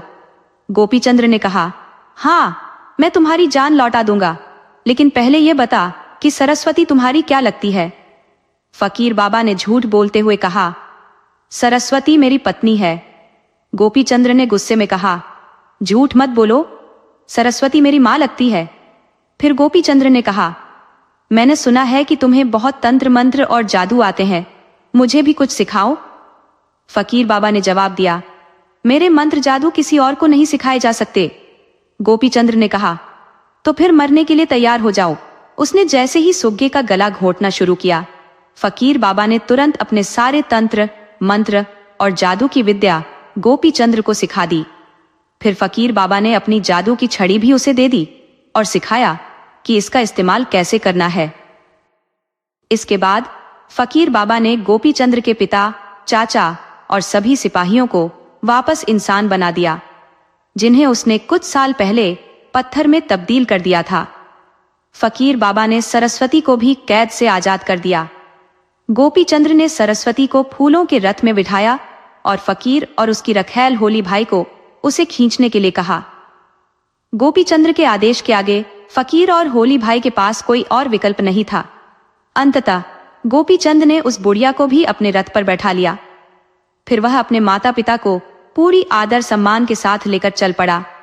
सबसे पहले वह उस राजा के नगर गया जिसकी बेटी का उसने उपचार किया था। वहां उसने बड़े धूमधाम से राजा की बेटी से विवाह किया। कुछ दिन रामनगर के राजा के पास ठहरने के बाद वह राजनगर के राजा के पास गया और रूपवती से विवाह किया। गोपी चंद ने अपनी दोनों रानियों, माता पिता और चाचाओं को साथ लेकर अपने पूरी सेना के साथ धामपुर नगर लौटने का निर्णय किया। सरस्वती की बहनें बेहद प्रसन्न थीं जब उन्होंने देखा कि सरस्वती और उनकी नीतियां जीवित और सुरक्षित है। सरस्वती की बहनों ने अपने पुराने गहने और साज श्रृंगार फिर से पहन लिए जो उन्होंने पहले त्याग दिए थे, क्योंकि फकीर बाबा के कारण उन्होंने खुद को विधवा मान लिया था। लेकिन एक नई समस्या खड़ी हो गई जब सरस्वती के पति ने कहा, मैं कैसे मान लूं कि सरस्वती अभी भी पतिव्रता स्त्री है, मुझे उस पर भरोसा नहीं है। तब गोपी चंद ने अपनी उंगली से अंगूठी निकालकर उसे उबलते तेल में डाल दिया और अपनी मां से कहा, इस अंगूठी को तेल से निकालो। सरस्वती ने बिना किसी झिझक के उबलते तेल में हाथ डालकर अंगूठी बाहर निकाल ली। फिर भी सरस्वती के पति ने संशय जताया, क्या पता उस फकीर बाबा ने सरस्वती पर कौन से तंत्र मंत्र किए हों, मुझे अब भी उस पर विश्वास नहीं है। तब गोपी चंद ने एक बड़ा गड्ढा खुदवाया, उसमें लकड़ियां डालकर आग जलाई और अपनी मां से कहा, आगे बढ़ो और इस आग में कूद जाओ। सरस्वती ने बिना किसी संकोच के आग में छलांग लगा दी और न ही आग ने सरस्वती को नुकसान पहुंचाया, न ही उसके बालों को। जब सरस्वती सुरक्षित आग से बाहर निकल आई तो उसके पति को विश्वास हुआ। इसके बाद पूरे धामपुर नगर में खुशियां मनाई गई। सरस्वती को रथ में बिठाकर नगर भर में बड़े बड़े जुलूस निकाले गए। फकीर बाबा ने गोपी चंद से कहा, अब मेरी जान बख्श दो और मेरी जान यानी उस सुग्गे को वापस लौटा दो। जब गोपी चंद सुग्गे को फकीर बाबा को देने लगा तो फकीर ने लालच में आकर उसे झपटने की कोशिश की, लेकिन सुग्गे की गर्दन गोपी चंद के हाथ में रह गई और धड़ फकीर के हाथ में। इससे सुग्गा मर गया और फकीर बाबा की जान भी निकल गई। इसके बाद गोपी चंद ने फकीर बाबा को उसी जगह पर दफनाया जहां उसने पहले से आश्रम बनवाने की योजना बनाई थी। उसने वहां गरीबों के लिए अस्पताल और बच्चों के लिए स्कूल भी बनवाए। फकीर बाबा की यादों को संजोने के लिए एक बड़ी सी दरगाह बनाई जिसमें उसकी सारी चीजें कांच के कमरे में रखवाई गई और ताला लगा दिया गया। फकीर बाबा के नाम पर फकीरों और गरीबों को भोजन कराकर दान दक्षिणा बांटी गई। उसकी जायदाद फकीरों में बांट दी गई और दरगाह की देखभाल के लिए कुछ अच्छे फकीर भी वहां रखवा दिए गए। फिर गोपी चंद अपनी नगरी लौट आया और वहां कई वर्षों तक सुख समृद्धि के साथ जीवन व्यतीत किया। अंततः उसकी उम्र पूरी होने पर वह स्वर्ग सिधार गया। दोस्तों, अगर आपको ये कहानी पसंद आई हो तो कृपया हमारे चैनल को सब्सक्राइब करें, वीडियो को लाइक और शेयर करें